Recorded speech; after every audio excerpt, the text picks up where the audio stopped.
So Akuma actually has some secret inputs as well, like the Shoryuken right there, that I'll show you how to do without utilizing the gesture, and also has a quicker way of accessing Raging Demon as well, like that. And you don't necessarily have to be in the impact, you just have to make sure you hit a weakness as well. What's up everybody, I'm Dear Gamer. Welcome back to the channel today.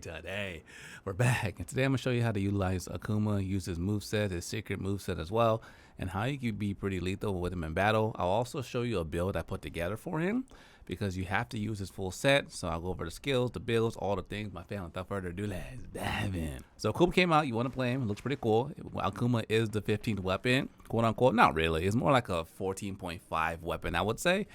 It's interesting, but also it's very unique and it's interesting to kind of get used to. So how does it work? So down here you have your different skills available to you. Your dive impact, that is your little counter. This only counters if you have Akuma's full set on. If you have just a layered on, you can do his moves, the Hadoken and stuff, but you won't be able to do the impact counter. So you equip your Hado. This is how you can do your regular Hadokens from a distance as well, if you like. But more importantly, this is where we're gonna spend our time. All right, so Akuma has a lot of combos you can do. So you can just get square. As you can see, I have the combo buttons above, so you can check them out as well. You can do square, and on your third square, you're gonna go into Hadoken. Just by hitting square, you're no longer gonna be hitting the R1, R2 buttons like you do. If you do, you pull out your regular weapon, but you wanna stay in the square. Square is how you will access majority of your combos. So you have square, and you keep on spamming square, you just keep on doing that, repeating. So now you have your square, I'll show you a square triangle, your medium. And you do that mount combo right there. Boom. And that's the end of it. So, again. Okay, that's the end of it. Now we have a kick combo too, which I like a lot. So that's the kick combo. And these can kind of be intertwined between each other. I see I just keep on pressing square triangle. I just keep spamming this. Then I can decide on what I want to end with. Hadoken. Then one of these. Triangle, and I could go in on that. Square triangle. I could throw some X's and circles in there as well to go into that. Another way you can kind of keep your combos going as well is after your Hadoken, you can combo it into the level 2 of that combo. When I say level 2 is you're omitting the square. So you go square. Typically you go square. Hold on. Typically you'll go square, triangle. Then you get into the combo. If you come from a Hadoken into the triangle, it'll skip that first set. Same thing with the kick. You go straight to the level 2 of it, of the 3 formation of the frames of the attack. The only way you can combo is the kick. That's like a finisher. It starts everything over. But if you're in the triangle move as well, it goes straight into level 2 combo as well. So that's how a couple combos you can use. You can use punch, Hadoken, punch, triangle, punch, kick. You can do punch, triangle, into the kick. But the kick is the ultimate finisher. So just do your kick last. I wonder if you could do like, hold on, Hadoken into this one. Oh, I can combo all 3. So that's a bigger combo if you want to do. You would just do the Hadokens into the medium kick with the triangle, into the level 3 of the regular kick. So that might be the ultimate combo right there. So those are the 3 combos you have with Akuma. He also has a new dodge, so you can dodge like regular, or you can also punch, dodge, and it gives him his dash, which is so cool. And also too, cool thing about it is it has iframes on it as well. So if you're getting hit, you can use that to kind of dodge and get out the way. It looks like the left and right goes a long distance, yeah. See, the back doesn't go that far. But you can punch. You don't have to make contact with the monster. You can just punch any direction. So now let's go ahead and talk about our dive impact. So dive impact, I have our Akuma's gear on. There's a couple ways you can access it. You can just go down here and activate it. Or you can kind of just do, if you're staying in this mode, which I like to just stay in here, you can just combo it from any button as long as you punch. If I punch and hit R2, L2, and R1, we'll do it right there. You see? And if you do that on a wound, you do your Raging Demon. So it counts as a counter if your gauge is filled up. If you do on a weak spot while your gauge is filled up, you do the Raging Demon. So now, let me go ahead and show you how to get some other moves you can do that are shortcuts into some things that you want to take advantage of. So Shoryuken, you can Shoryuken as well. So with Shoryuken, cool thing about it is literally like you do in Street Fighter. It's forward, it's the analog stick, you go forward, down, forward. I play Street Fighter with a directional button, so this is a little wonky getting used to it for me as well. But the cool thing is, after your combo, forward is sometimes a little hard to pull off. And right there. So the couple things to note. You're always gonna do forward, down, forward. You know how Street Fighter, if you're looking to the left, you do left, down, forward. If you're looking to the right, you do forward, down, right. In this one, you're always gonna push forward, down, forward to do your Shoryuken.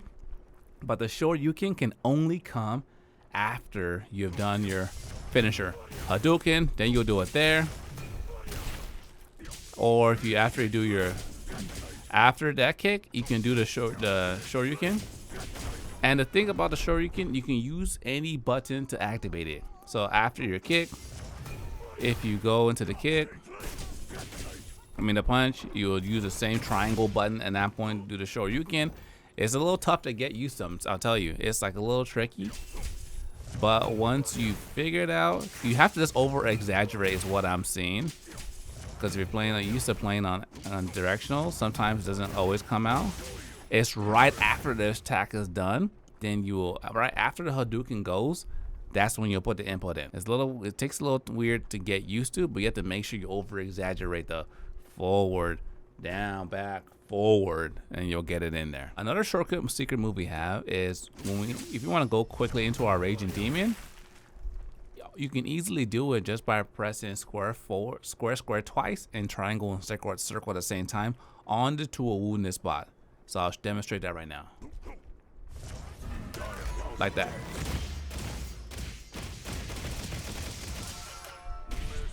So that's how you can shortcut into your Raging Demon. So for people that you don't necessarily want to put the input in for the Shoryuken every single time, there's options. We get a gesture available to us that we get from Akuma after you complete the quest. So what you do is just push down, load it into your inventory, your shortcut, and boom, there goes the Shoryuken. Easy. Every single time. Spam it. Just spam it. So if I want to hit that, boom. Shoryuken. Easy. So you could do it both ways. And hit that. And there goes your Shoryuken being activated every single time. Which I feel like I'll probably recommend because the input is a little like super tricky to get into to like consistently every single time accurately. So if you want an easier way, that's probably the easier way of utilizing the Shoryuken. Last thing I talked about this, you could do it just a neutral Hadoken by just holding L2 and R2 at the same time. Your Hado is like your slinger ammo, so if you want to just keep on spamming Hadokens, you can. So now let's go ahead and talk about the build I put together for him and what I focused on. All right, so for the build, this is what we got going on. We got crit eye, crit boost, 3 levels of it, evade window, heroic, counter strike, maximum mind, divine blessing, part breaker, stun, weakness exploit, 1 level of burst. The thing about this armor set is you're unable to mix and match it. So like with the set bonus, you only need 3 parts in order to activate his skill, but we have to essentially equip everything, because if you try to take anything off, it takes off all the pieces of armor as well, which is not necessarily beneficial to us. So we got to use the whole thing. Some of the pieces aren't that great, but you know, it is what it is. So this is what we got. These are the skills we're using. That's maxed out. Critical eye, we have about 70% affinity right now. I can go to 75 if I put another weakness exploit on, but I decided to utilize burst instead to get the overall damage because we're just hitting so many times so frequently. So I feel like burst is probably best bang for your buck One level of it is good enough. No other outliers on the build. It's pretty straightforward. Maximum might work. You don't utilize any stamina when you're attacking. As you can see, just like longsword, when you're attacking, you don't utilize any stamina. The only time you utilize stamina is when you're dodging one of these, and then your stamina builds up, and boom, you're back to 100%. So maximum might, you get that free affinity. When it comes to weapon, I would just go over my gear right now. I utilize greatsword because you don't lose sharpness when you're fighting with your fist. So that's kind of like a little hack there. So the weapon I have equipped has all attack and 1 affinity. So I was like, well, I don't need sharpness at all. So you take all your sharpness stuff off. So just get as much raw damage as you possibly can. And that's why sometimes I'm like, do I want to go crit? I mean, do I want to go crit boost, or do I want to, because I'm crit enough. Yeah, I was thinking, should I put on attack in there instead of attack 3 and make that come into the build? But with this, we got 75% of crit. We get what's it? How much we get off regular crit boost? 34% increased damage on our crit. So I feel it's worth it to utilize crit instead of going with more attack. But this is the weapon I'm using. You could probably optimize it to get a straight raw attack weapon, but then I would just lose some of my infinity. Anyways, going along as well, some of these are decorations we utilize. Expert, critical, expert again. Then some secondary weapon. Jump. The thing that sucks is there's not that many great level 2 decorations. And that's what's kind of disappointing with this game. There's not that many good ones, except like maximum might, sure. What else are you gonna put? Resentment, I guess. Peak performance, no. You have no way of healing yourself to maintain peak performance. Counter strike, that already came on the build. So there's nothing much else that you would put on there attacking wise, because they gave us a lot of level 2 slots.